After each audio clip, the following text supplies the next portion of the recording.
Hey, amazing humans. Okay, today I'm going to talk about gate 44, the overseer. So, this is coming to transit today. It's going to be a beautiful, beautiful week with it. And this is what it's about. So, if you have this in your design, amazing. This is something that you can take notice of. It often explains a lot of things about how you are the way you are, why you do things the way you do. And it offers you insights into how to lean into and leverage those beautiful characteristics and superpowers with more ease.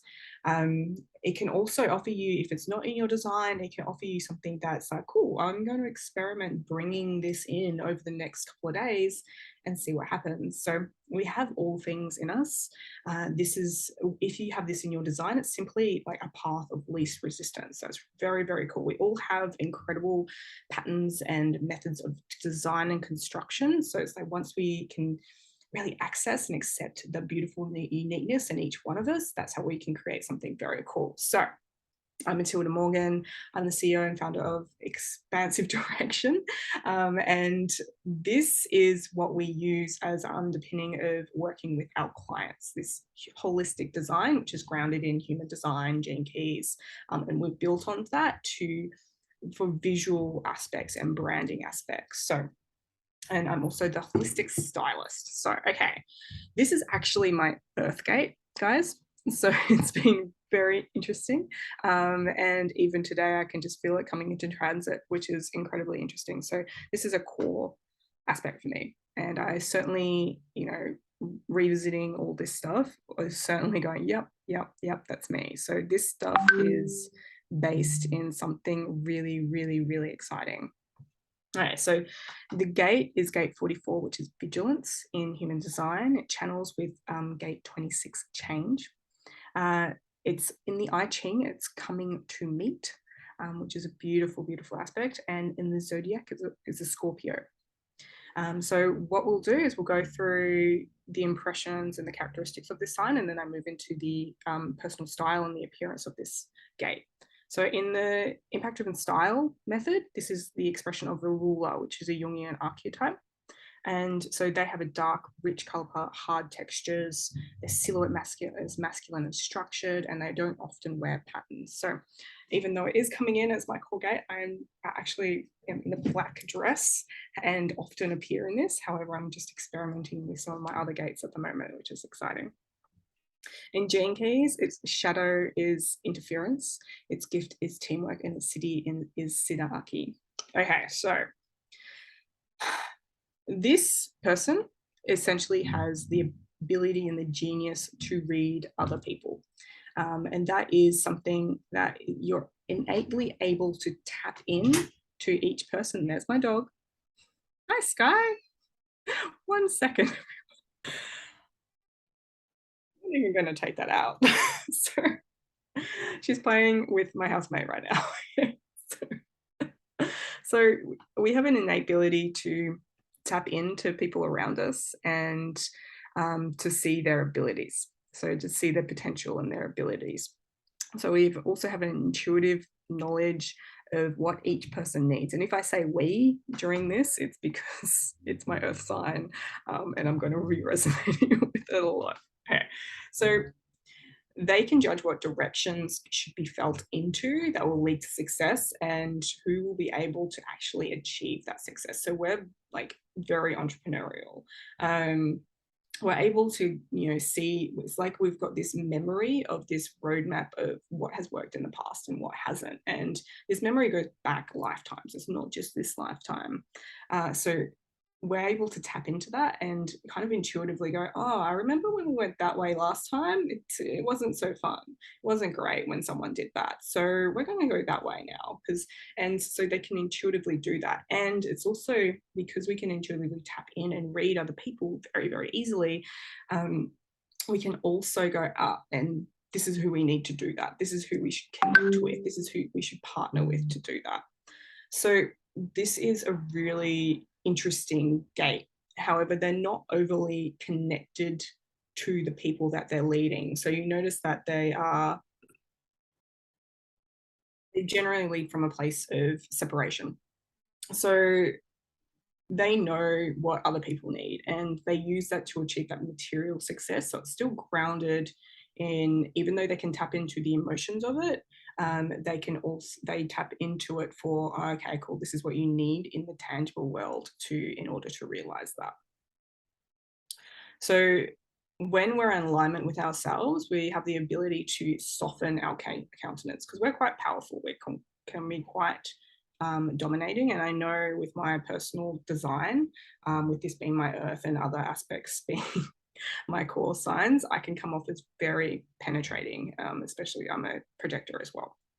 So very penetrating. And this is one of those things, because we are certain of self, we do not need other people. However, we want other people to take into us. So there's a little bit of hero archetype in there. So we can be we're very self-assured, and we know what we want.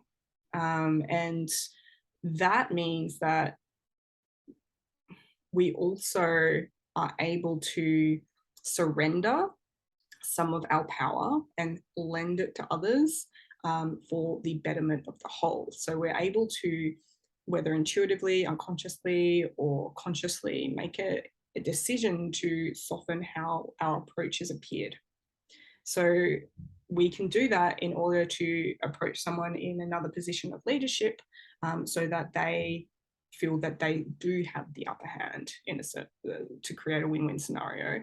Or we can do it with someone in our team, or when someone is in a more vulnerable position than we are, so that we can soften it so that they can actually come and we can truly listen to them and they don't feel so uneasy with it. So we have a really strong will to carry out our vision, and that allows us to go, cool, well, I don't feel like giving my power to someone else, or saying, yeah, you can be in charge of this one, is actually really a sacrifice or anything like that, because we're happy to humble ourselves in order for the overall success. So we're quite patient as well. So we are able to really sit with patience with people who may be perceived as, small-minded, or may be perceived as annoying, or maybe just simply in a position that we're not at. They're in a different timeline. They're on a different stage of their timeline. We're able to be very patient with those people, because we don't really take anything personally. It's all just like, great, because we know who we are and we know ourselves.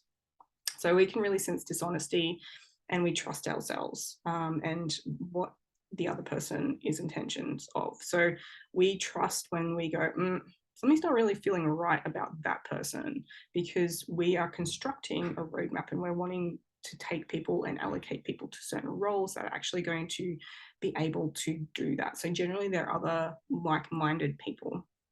And it doesn't matter where they are on the expertise. So I know certainly, with my work, I can see, we can see the potential of others, and we can gauge whether they're actually going to do it or not. So this is what I use a lot when choosing co-collaborators, with, creating clients and all that kind of stuff. I'm wanting people who I can actually go, yeah, I can see the potential of where you're going, and this is the roadmap that you can follow now. So we can fall into indecision, between what is right and what is wrong. So this can result often from feeling what is instinctively right, like, yeah, we should go that way. Everyone should go that way. That's just right? Or, yeah, that person shouldn't be trusted.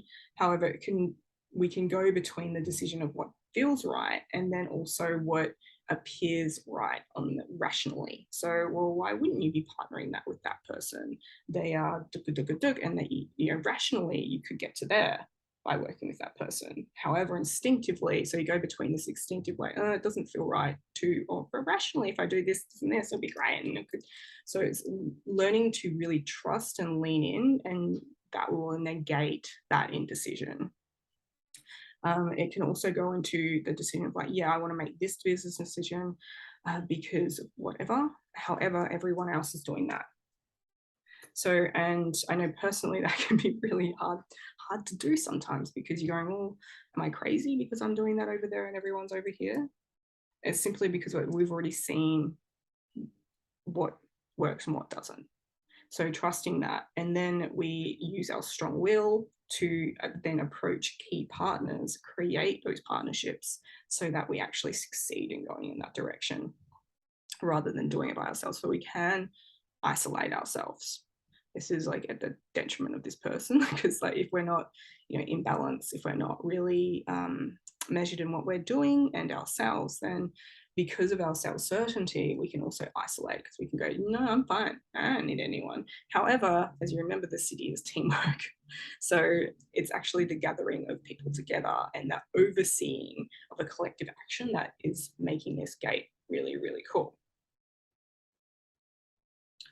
So when we trust our instinct, we're able to follow the power of enlisting key leaders and also being able to, give guidance. And when we do give guidance, when people do, when we see the potential and people are, yeah, cool, I'm going to work with you in whatever capacity or come with you, then we have a very gentle guiding manner because we're not intrusive at all. And that's another key aspect of the ruler. So we've separated ourselves so we can give space and guidance with ease, and we can also allow that person the freedom to do whatever they do in their own individual way.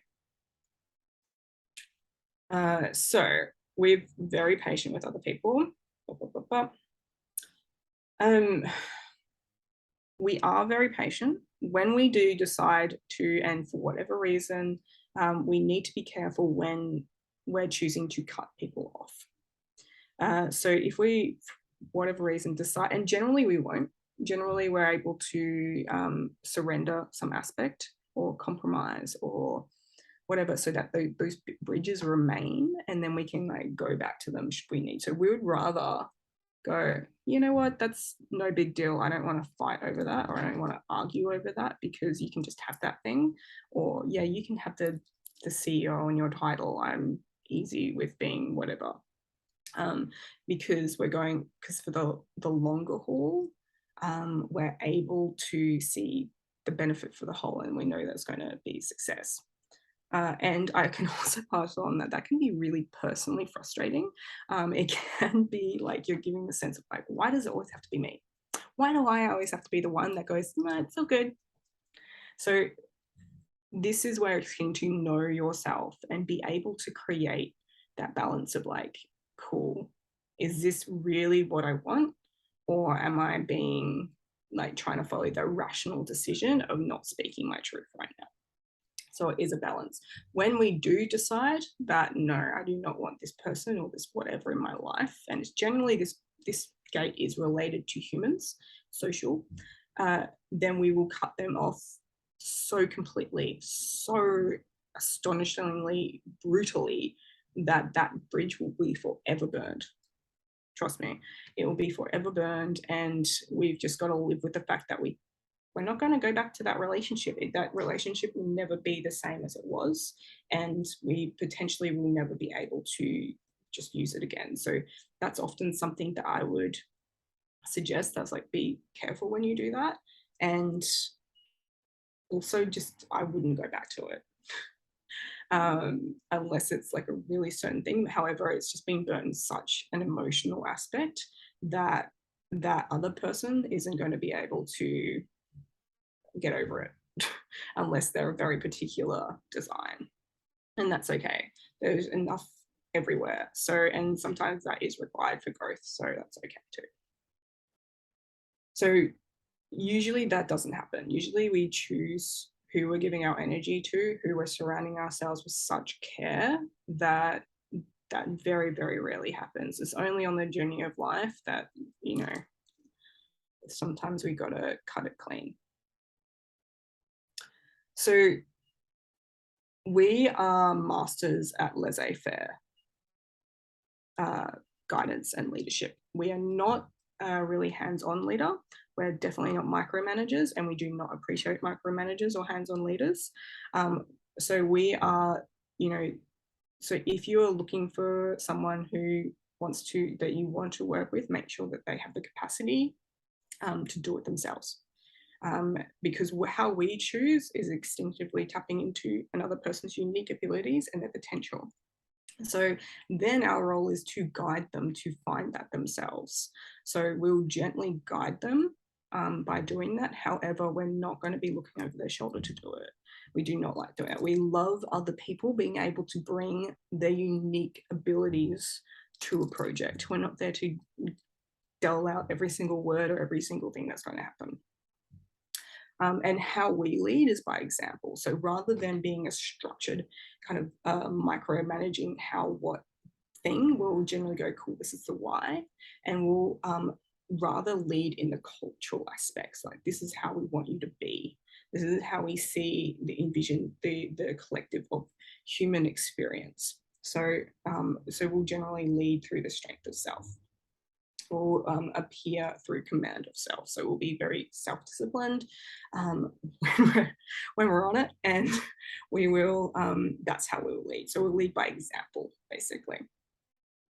So because of that, we can also appear quite proud. We can appear quite proud and distant because we do hold ourselves in such a way, and we do not need that close, intimate community aspect. Even though we emotionally are connected, we don't need that physically or any kind of thing like that. So we can appear aloof, we can appear distant, we can have resting bitch face, we can appear scary. I know from my personal experience that I have been termed too scary a lot of the time, and honestly I'll just be there going, I was thinking about marshmallows. And like, I used to have one of my friends that I worked with, she would have to manage everyone because, and generally after every meeting, when people first meet me, they'll be like, does she like me? And my friend will be like, yeah, she's fine. She likes you. She likes everyone. It's fine. So just be aware that that can happen. Also, the other thing is to be aware that we won't care. It's only at those rare times that we'll be struck by potential isolation that we'll actually care. Most of the time we don't actually care because we're so certain of ourselves, and we can tap into what everyone else is at. We can tap into going, oh yeah, that person is just not feeling confident right now. That person's feeling stressed. That person's angry for whatever reason. And we do it in a way that we don't take it personally. It's not because of us. We know it's not. It's never because of you. It's always because of an individual thing. It's always an inner thing for everyone.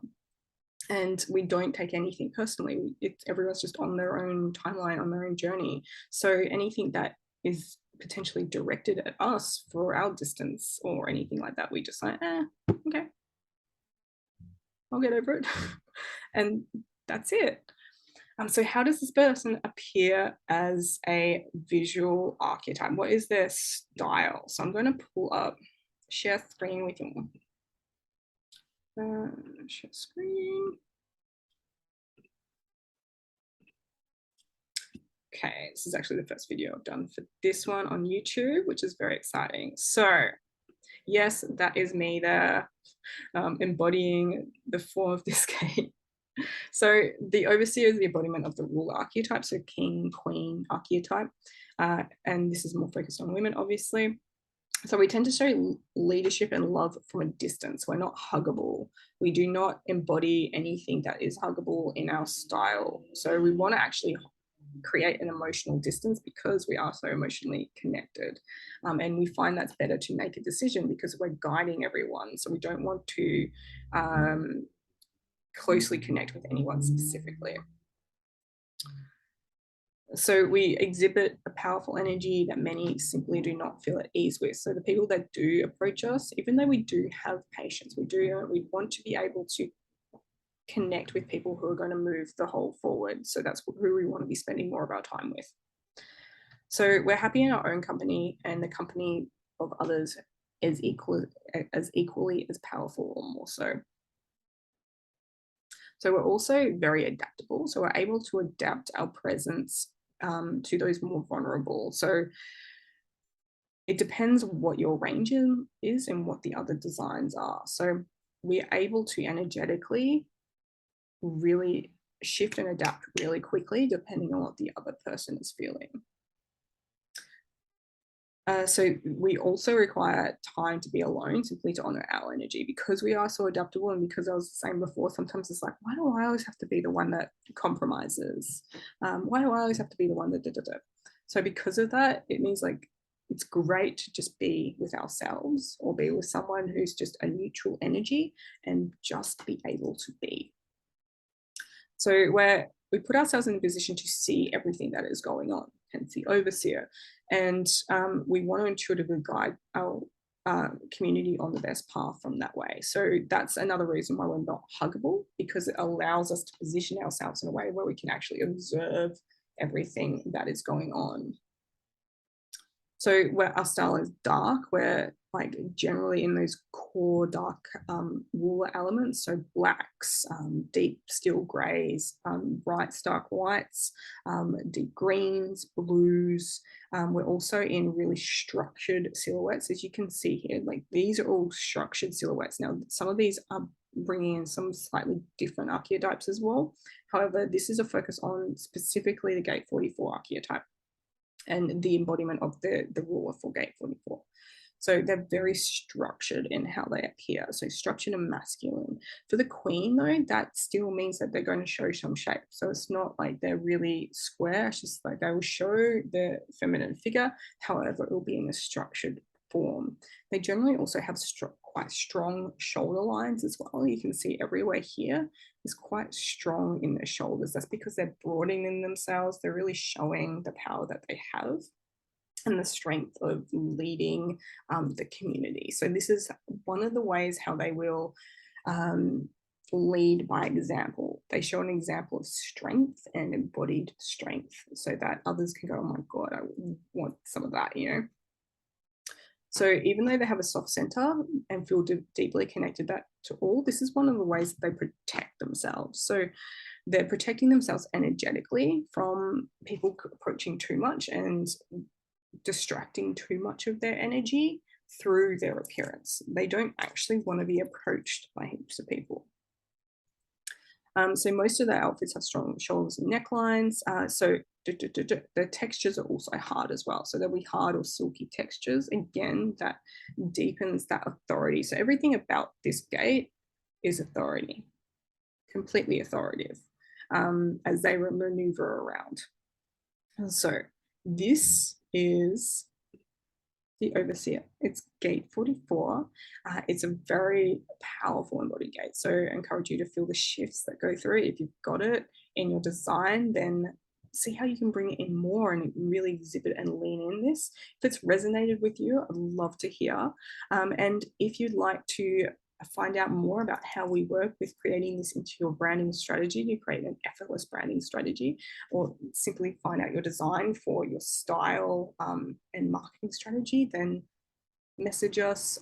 Details will be below and we can connect. I'd love to hear from you. Okay, so talk to you soon.